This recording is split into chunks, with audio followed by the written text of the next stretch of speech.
How's it going, everyone? In this video I want to take you guys through a plethora of PlayStation 5 and PlayStation 4 game updates, a couple of games that are going under the radar, but some games I think some of you guys will be interested in. We got a demo for an upcoming horror game, a brand new action RPG, we've got a brand new game in Nerf Legends announced, which is pretty interesting, and a game that I think needs more attention surrounding it, and that's Bomb Rush Cyberpunk. We'll talk that at the end of this video, but first of all, I want to put you guys' attention to Tales of Iron, which has gotten a brand new gameplay trailer. This is coming from publisher United Label and developer Oddbug Studio. Has a real cool look going on for it. Kind of reminds me a bit of like a Castle Crashers. The game's description notes, Tales of Iron is an epic RPG adventure with punishingly brutal combat. Heir to the throne, you must embark on a perilous quest to reclaim your kingdom, explore a deceivingly charming world, assemble a band of brave companions, banish the merciless Frog clan. It is described as a bit of a Souls-like as well, a lot of customizability in here as well.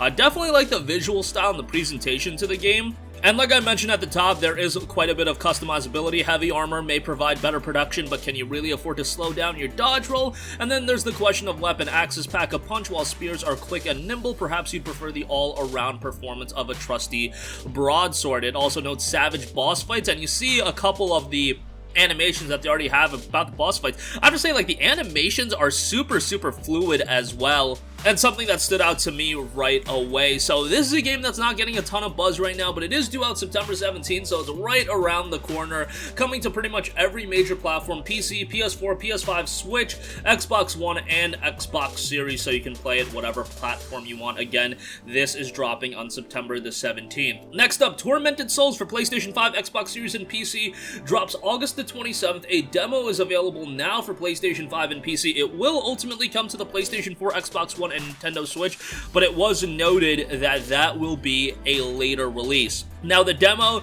is spanning over half an hour of gameplay, so you can go check that out. If you're a fan of horror games, definitely something to keep on your radar. This is one that is also going a little bit under the radar. It is described as a psychological horror game, noting survival horror inspired by the original Resident Evil and Alone in the Dark series. Alone in the Dark is a franchise that I'd love to see come back, by the way. Continuing with a fresh twist on the fixed perspective adventure, Tormented Souls modernizes for a new generation as Caroline Walker investigates the mysterious disappearance of twin girls in a terrifying mansion. So again, another horror game that's going a little bit under the radar. It seems like as far as horror games go, Abandon is taking center stage right now. So hopefully after Abandon drops, we can put some more attention on some of these other games coming out. Abandon, I mean the, whatever they're doing, the app, the trailer that is supposed to drop soon. But go check out the Tormented Souls demo. That's available on PS5 right now, and you can access that whenever you want. Alright, next up, another game that nobody's talking about. Chinese action RPG, Faith of Donshan, Hereafter. This is a brand new Chinese action RPG. A 12-minute gameplay trailer has dropped for this. Now, I do have to say, like, I'm watching the gameplay trailer, and some of the animations in the game do look a little bit stiff, but overall, the gameplay is looking to be a fast-paced action RPG, so that is looking pretty cool, and some of the set pieces look quite good. The game itself is noted to be inspired by Chinese mythology and is a sequel to the 2017 release Faith of Donshan, and features Chinese martial arts and sword fighting, built on the Unreal Engine and utilizing a lot of NVIDIA technology as well. It'll be interesting to see what platforms the game does drop on. It was noted, obviously, it'll be coming to PC, but as far as console releases, they just noted consoles. They didn't actually specify what consoles. But I would have to think PS4, PS5 series, Xbox One would make all the sense in the world. Alright, next up, here's a game that's relatively interesting. Nerf Legends has been announced for PS5, Xbox Series, PS4, Xbox One, Switch, and PC. It's an arena shooter, and it's coming in October with crossplay. Nerf Legends thrusts you into a futuristic sci-fi world where you'll come face-to-face with legions of robot enemies and ultimate boss masters, armed with a wide array of Nerf blasters based on their iconic real-world counterparts. You'll thwart formidable enemies while being challenged to pull off the most impressive high-flying trick shots across a series of unique and immersive environments. Are your Nerf skills up to the challenge to become the ultimate Nerf legend? The game notes, Extreme Games meets Nerf, set in out-of-this-world locations such as Fortress Siege, Jungle Trouble, Ragnarok, and Spaceport Blastoff. 15 authentic Nerf blasters, 19 single-player levels with tournament courses, 4 vs 4, 8-player free-for-all with online multiplayer modes, and the game does feature power-ups such as Magnetic Push and Pull, Secret Darts, and Freeze to challenge the Taint of Battle. Portal. Now, this is a game that I definitely was not expecting to see get announced. You know, Nerf coming back in a big way, but we'll see how the game turns out. The good thing is, it's coming to literally every platform, and it's going to feature cross-platform play.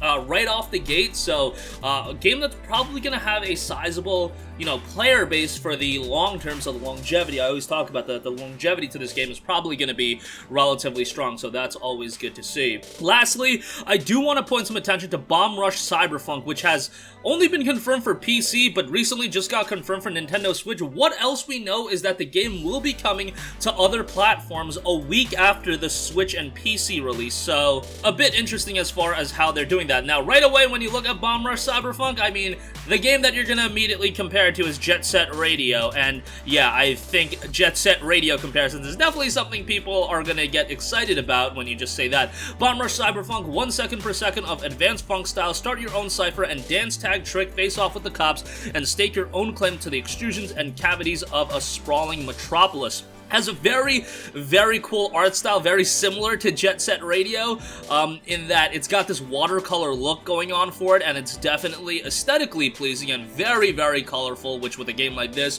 where it does have a focus on like graffiti and whatnot, definitely something you want to have. Your boost pack, allows you to hit even the most insane spots with ease. Once you are near a graffiti spot, you can activate graffiti mode and be suspended in mid-air, hit all the targets, and the sequence you make will determine the piece that shows up. Bigger size spots mean more targets to hit before the timer runs out. The game's fact note, in the game, you can choose a character from your crew and explore the three-dimensional streets freely. The goal is to bomb and get your name up. Every neighborhood has many spots to find where you can paint graffiti. Once you get enough rep, you can challenge the local crew for their territory. Pretty simple in terms of, you know, gain enough points, and then you can challenge the actual big boss, and then you'll get the territory to yourself. We've seen a lot of games do that. That's nothing reinventing the wheel, but it's a system that works pretty well. Features a unique trick system with grinding, sliding, wall running, and tricking in the air, as well as on the ground, and you'll encounter a lot of weirdos. I would also expect a pretty slick soundtrack to the game as well, because games like this, where it does have quirky art styles, generally speaking, it is attached to a pretty cool soundtrack as well, and I think we're gonna get that out of Bomb Rush Cyberpunk, which is going pretty into that Jet Set Radio style presentation, but let's see how this one turns out. It's scheduled for a release in 2022, and what I like about it is the release date on Steam notes future. I don't think they did that. Who knows if that's just a coincidence, but yeah, that's pretty cool to see as well, and I'm definitely drawing comparisons to that right away. But that's gonna wrap up this one. Again, a lot of games coming out in the next 6 months or so, some games getting delayed, but a lot of games going under the radar, so I always like to do these videos even if they don't get the craziest views in the world. The people that do watch it seem to find a game or two that piques their interest, so hopefully you guys saw something here that does interest you. That's gonna wrap up this one. Let me know all of your thoughts in the comments section down below. You can always sound off there. Thank you for watching, and goodbye.